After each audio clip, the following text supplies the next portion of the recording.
Hello everyone, আসসালামু আলাইকুম। এখন সময় 3টা বাজে। আমরা পবিত্র মক্কা নগরীর উদ্দেশ্যে রওনা দিলাম। রিয়াদ সিটি থেকে মক্কা নগরী পর্যন্ত আমাদের সময় লাগছে পৌঁছাতে প্রায় 16 ঘন্টা। 16 ঘন্টার পর আমরা প্রায় মক্কা নগরীর পাশাপাশি চলে আসছি।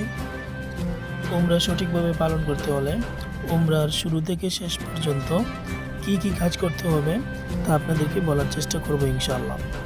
সো ভিডিওটা শুরু থেকে শেষ পর্যন্ত দেখতে থাকুন। উমরা করতে হলে বেশি একটা কাজ করতে হয় না। উমরার প্রথম কাজ হচ্ছে মিকাতে গিয়ে উত্তমরূপে গোসল করে ইহরামের কাপড় পরিধান করতে হবে। ইহরামের কাপড় পরিধান করার পর লাব্বাইক উমরাতান বলে উমরা নিয়ত করতে হবে। আর হাঁটতে হাঁটতে বলতে হবে লাব্বাইক আল্লাহুম্মা লাব্বাইক, লাব্বাইক লা শারীকা লাক লাব্বাইক, ইন্নাল হামদা ওয়ান নি'মাতা লাকা ওয়াল মুলক লা শারীকা লাক। এই দোয়া পড়তে পড়তে আপনি পুরোটা রাস্তা অতিক্রম করতে হবে এবং কাবা শরীফে যাওয়ার আগ পর্যন্ত এই তালবিয়া পড়তে থাকবেন। আপনি সৌদি আরব থেকে উমরা করতে যান আর বিশ্বের যে কোনো জায়গা থেকে আপনি আসেন না কেন, আপনাকে প্রথমে হোটেলে নেওয়া হবে। হোটেলে যাওয়ার পর আপনার জিনিসপত্র সব কিছু রেখে তারপর আপনি কাবা শরীফের দিকে যাবেন এই দোয়া পড়তে পড়তে। এখন আমরা হোটেলের দিকে যাচ্ছি। হোটেলে সব কিছু জিনিসপত্র রাখার পর আমরা উমরার দ্বিতীয় স্টেপ শুরু করব। এই যে আমাদের হোটেল দেখা যাচ্ছে, আমরা হোটেলের সামনাসামনি চলে আসছি। এখন আমরা হোটেলে যাব, সব কিছু রাখবো, তারপর বের হয়ে পড়ব।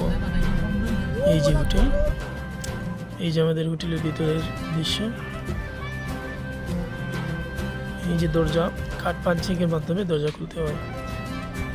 এই যে দরজাটা খুলে গেল। এই হচ্ছে কাঠ ঢুকানোর পর ইলেকট্রনিক্স লাইট আসবে।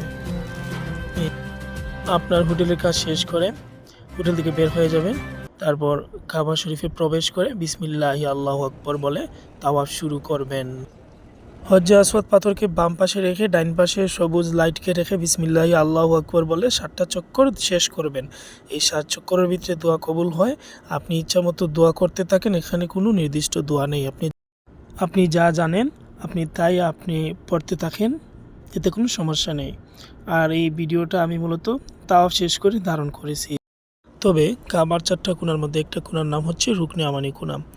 হজ্জে আসওয়াদ পাথরের আগের যে কোণা, এটার নাম হচ্ছে রুকনে আমানি কোণা। এই রুকনে আমানি কোণা থেকে হজ্জে আসওয়াদ পাথর পর্যন্ত আসতে আসতে একটা দোয়া আছে।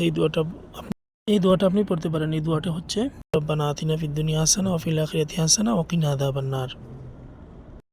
তবে প্রত্যেক চক্করে যদি হজ্জে আসওয়াদ পাথরকে স্পর্শ না করতে পারেন তাহলে দূর থেকে আপনি প্রত্যেক চক্করে ইশারা দিয়ে আল্লাহু আকবার বলবেন।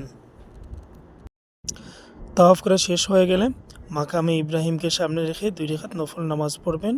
আর না হলে কাবার 4 কোণার যে কোনো একটা কোণায় 2 রাকাত নফল নামাজ পড়বেন। এই 2 রাকাত নামাজের মধ্যে প্রথম রাকাতে পড়বেন সূরা কাফিরুন, দ্বিতীয় রাকাতে পড়বেন সূরা কুল হুয়াল্লাহ। আরেকটা বিষয় হচ্ছে এই নামাজ পড়ার আগে যদি সম্ভব হয় তাহলে কাবা ঘরের যে দরজাটা, এটাকে মুনতাজাম বলে, এখানে ধরে কান্নাকাটি করবেন, এখানে দোয়া কবুল হয়। তারপরের স্টেপ হচ্ছে আপনি জমজমের পানি পান করবেন। জমজমের পানি পান করার পর সাফা মারওয়া সাই করবেন। প্রথমে সাফা পাহাড়ে যাবেন, গিয়ে পড়বেন ইন্নাস সাফা ওয়াল মারওয়াতা মিন শাআইরিল্লাহ ফামান হাজ্জাল বাইতা আও ইতামারা ফালা জুনাহা আলাইহি আইয়াতুওয়াফা বিহিমা। যদি পুরোটা না পারেন তাহলে বলবেন ইন্নাস সাফা ওয়াল মারওয়াতা মিন শাআইরিল্লাহ। এটুকুর অর্থ হচ্ছে সাফা এবং মারওয়া এটা আল্লাহর নিদর্শনের অংশ। তারপর আপনি সাফা পাহাড়ে দাঁড়িয়ে পড়বেন লা ইলাহা ইল্লাল্লাহু ওয়াহদা আনজাযা ওয়াদা ওয়া নাসারা আবদা ওয়া আহজামাল আহজাবা ওয়াহদা, এটা পড়বেন। তারপর পড়বেন লা ইলাহা ইল্লাল্লাহু ওয়াহদাহু লা শারীকা লাহু লাহুল মুলকু ওয়া লাহুল হামদু ওয়া হুয়া আলা কুল্লি শাইইন কাদির। এরপর আপনি কাবা শরীফের দিকে তাকিয়ে মন খুলে দোয়া করবেন, এখানেও দোয়া কবুল হয়। সাফা পাহাড় থেকে দাঁড়িয়ে রাসূল সাল্লাল্লাহু আলাইহি সাল্লাম প্রকাশ্যে ইসলাম প্রচার করেছিলেন। এটা হচ্ছে সেই স্মৃতি বিজড়িত জায়গা। যাই হোক, তারপর আবদাহু বিমা বাদাল্লাহু বি বলে সাফা পাহাড় থেকে মারওয়া পাহাড় পর্যন্ত, আবার মারওয়া থেকে সাফা, এমনিভাবে 7 বার সাই করবেন। 7 বার সাই করার পর সাই করার সময় আরেকটা কাজ করতে হবে। সাফা এবং মারোয়া পাহাড়ের মাঝখানে সবুজ লাইট দেওয়া আছে, সবুজ লাইট দেখতে পাচ্ছেন। এই সবুজ লাইটের সামনাসামনি যাওয়ার পর পুরুষরা একটু দৌড়ে দৌড়ে হাঁটতে হবে আর মহিলারা স্বাভাবিকভাবেই হাঁটবে। সাই সময় আপনি জিগির আজগার, কোরআন তেলাওয়াত আপনি যা ইচ্ছা তাই করতে পারেন, কিন্তু তাওয়াফের সময় অজু থাকতে হবে। আর সাইয়ের সময় অজু না থাকলেও চলবে, অজু থাকাটাই হচ্ছে উত্তম। সাই শুরু হবে সাফা থেকে, শেষ হবে মারুয়াতে। 7 চক্কর আপনার কমপ্লিট হবে মারুয়াতে গিয়ে। তারপর কি করবেন? তারপর পুরুষেরা মাথার চুল মুন্ডন করবেন, আর না হলে চুল একদম সমান করে কেটে ফেলতে হবে। আর মহিলারা চুলের আগা একটু কেটে ফেলতে হবে। এই আপনার উমরার কাজ শেষ।